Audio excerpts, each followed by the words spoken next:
História dos meus mais antigos antepassados de quem muito me orgulho descender. 22 de novembro de 1220.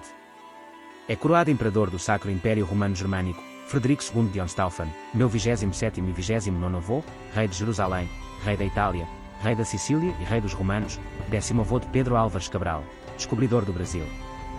Frederico II de Hohenstaufen, imperador do Sacro Império Romano Germânico, rei da Itália, rei da Sicília, rei dos Romanos e rei de Jerusalém, nasceu a 26 de dezembro de 1194 e morreu em Fiorentino, Lucera, a 13 de dezembro de 1250.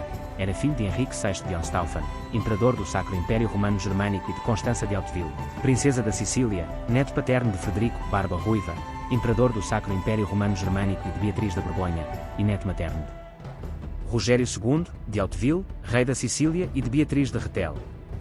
Frederico II foi imperador do Sacro Império Romano Germânico e rei da Itália de 1220 até sua morte, além de rei da Sicília a partir de 1198 e rei de Jerusalém a partir de 18 de março de 1229, por direito de sua segunda esposa, Isabel de Brienne, rainha de Jerusalém. Era filho do imperador Henrique VI e de sua esposa a rainha Constança da Sicília. Esteve em luta quase constante com os Estados Papais e, apesar de excomungado 2 vezes, tomou parte na Sexta Cruzada, que conduziu como diplomata e não como guerreiro. Inocêncio IV destituiu-o no Concílio de Lyon. O Papa Gregório IX chegou a chamá-lo de Anticristo e, provavelmente por isto, quando morreu, surgiu a ideia de que ele voltaria a reinar de novo 1000 anos depois. As coroações de Frederico II. Com a morte do imperador Henrique VI, a sua esposa Constança da Sicília, que era por direito próprio, rainha da Sicília, mandou coroar rei o seu filho Frederico, ficando como regente. Em nome de Frederico, dissolveu os laços da Sicília com o Império e dispensou os conselheiros alemães, renunciando ao trono da Germânia.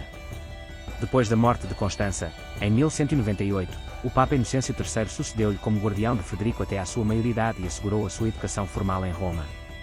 Otão IV tinha sido coroado imperador romano-germânico por Inocêncio III, em 1209, mas em setembro de 1211, na Conferência de Nuremberg, Frederico foi eleito rei da Germânia por uma facção rebelde, apoiada por Inocêncio, que tinha entrado em choque pela forma como Otão os excomungara.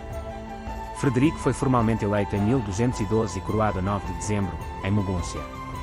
Uma terceira cerimónia de coroação teve lugar a 23 de julho de 1215, em Eschen, a do título de rei da Germânia, que era tradicionalmente precursor do de imperador. Ele foi ainda pretendente ao título de rei dos romanos desde 1212, o qual assumiu, sem oposição, a partir de 1215. A autoridade de Frederico era, contudo, tênue até à Batalha de Bovinos, em 1214, sendo ele reconhecido apenas no sul da Germânia, enquanto que no norte, centro da dinastia dos Guelfos, Otão continuava com as rédeas do poder real e imperial, apesar de excomungado. A decisiva derrota de Otão, em Bovinos, fez-lhe perder o poder e retirou-se para as terras hereditárias dos Guelfos, para vir a morrer, praticamente sem apoiantes, em 1218. No entanto, só passados 5 anos, depois de demoradas negociações entre Frederico, Inocêncio III e Honório III, que lhe sucedeu depois da sua morte, em 1216, é que Frederico foi finalmente coroado imperador, em Roma a 22 de novembro de 1220. Nessa mesma ocasião, o seu filho mais velho Henrique tomou o título de rei dos romanos. O reinado de Frederico II. Ao contrário da maioria dos imperadores do Sacro Império, Frederico II passou pouco tempo na Germânia. Por essa razão, ele promulgou, em 1220, o tratado com os príncipes da Igreja, através do qual dava aos bispos da Germânia poder secular, em troca do seu apoio à coroação de seu filho Henrique, como rei da Germânia, assegurando assim o domínio daquela parte do Império.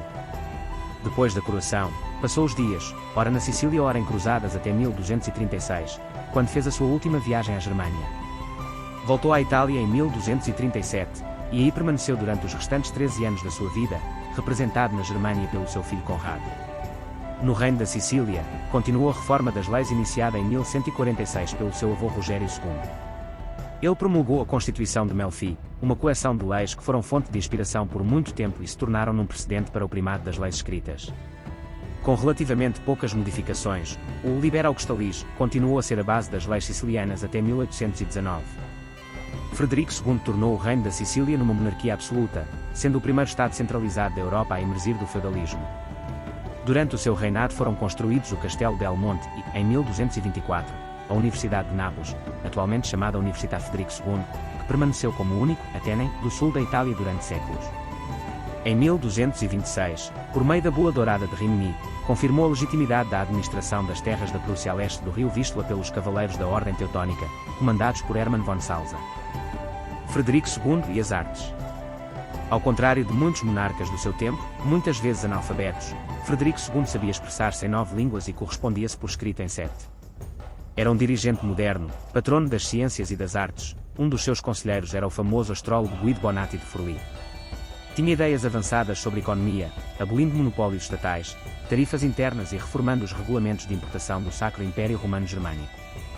Tudo isto estaria provavelmente relacionado com o tempo passado na corte de Palermo, onde influências árabes, germânicas, latinas, bizantinas, normandas, provençais e mesos-dias se miscigenavam. Foi mestre da escola siciliana de poesia, da qual emergiram, a partir de cerca de 1220, as primeiras formas literárias numa língua italo-românica, a língua siciliana, o que representou um corte no uso da língua toscana, que tinha sido a língua franca preferida na Itália durante pelo menos um século. Ficaria conhecido como Stupor Mundi, a maravilha do mundo, e escreveu um manual sobre a arte da falcoaria, do qual subsistem muitas cópias ilustradas dos séculos XIII e XIV. Morte e lenda do imperador Frederico II. Frederico adoeceu, e morreu a 13 de dezembro de 1250, em Castelo Fiorentino, na Apulia, usando um hábito de monge cisterciense. Com a sua morte, a posição proeminente do Sacro Império na Europa ficou ameaçada, mas não perdida, uma vez que, no seu testamento, deixou ao seu filho legítimo Conrado as coroas imperial e da Sicília. O testamento indicou também que todas as terras conquistadas à Igreja deveriam ser restituídas, todos os prisioneiros libertados e todos os impostos reduzidos, desde que essas reduções não pusessem em causa o Império. Com a morte de Conrado, 4 anos depois, a dinastia de Hohenstaufen perdeu o poder e o Império conheceu um interregno que durou até 1273, um ano depois da morte na prisão do último Hohenstaufen, Enzio. Durante este período, surgiu uma lenda segundo a qual Frederico II não estaria realmente morto, mas apenas adormecido nas montanhas Kaiffelser e um dia iria despertar e reerguer o Império. Mais tarde, esta lenda foi transferida para o seu avô, Frederico Barba Ruiva. O seu sarcófago, feito de pórfiro vermelho, está depositado na Catedral de Palermo, ao lado dos de seus pais, Henrique VI e Constança da Sicília, e do seu avô, o rei normando Rogério II da Sicília. Um busto de Frederico II encontra-se no Templo do Ayala construído por Luís da Baviera. A morte do imperador Frederico II de Hohenstaufen, a 13 de dezembro de 1250, provocou um longo período de perturbações chamado o Grande Interregno. Família e descendência. O imperador Frederico II de Hohenstaufen, meu 27º e 29º avô, casou 4 vezes, e teve, pelo menos, 13 filhos. Do primeiro casamento, em 1210, com Constança, infanta de Aragão, nasceu Henrique VII von Hohenstaufen, rei dos romanos, Rex Romanorum, casou com Margarete de Áustria. Do segundo casamento, em 1225, com Isabel de Brienne, rainha de Jerusalém, nasceu Conrado IV von Hohenstaufen, rei dos romanos, Rex Romanorum, casou com Elizabeth von Wittelsbach. Do terceiro casamento, em Worms, a 20 de julho de 1235, com Isabel, princesa de Inglaterra, nasceu Margarida von Hohenstaufen, casou com Alberto, marquês de Meissen, senhor da Turíngia, conde palatino da Saxónia. Do quarto casamento com Adelaide Enzio, nasceu Enzio, rei da Sardenha, casou com Adelazia de Lacongonal, depois casou com Senhora Desconhecida, e também casou com Frasca, e ainda casou com Senhora Desconhecida. Catarina de Amarano, casou com Giacomo, marquês de Noli e de Final. O imperador Frederico II de Hohenstaufen teve ainda uma filha com Regina von Beilstein-Wolfelden, minha 27ª e 29ª avó, filha de Bertoldo, conde de Beilstein-Wolfelden e de Adelaide von Bonfell. Margarete von Hohenstaufen, casou com Tomás de Aquino, conde de Acera, meus 26º e 28º avós.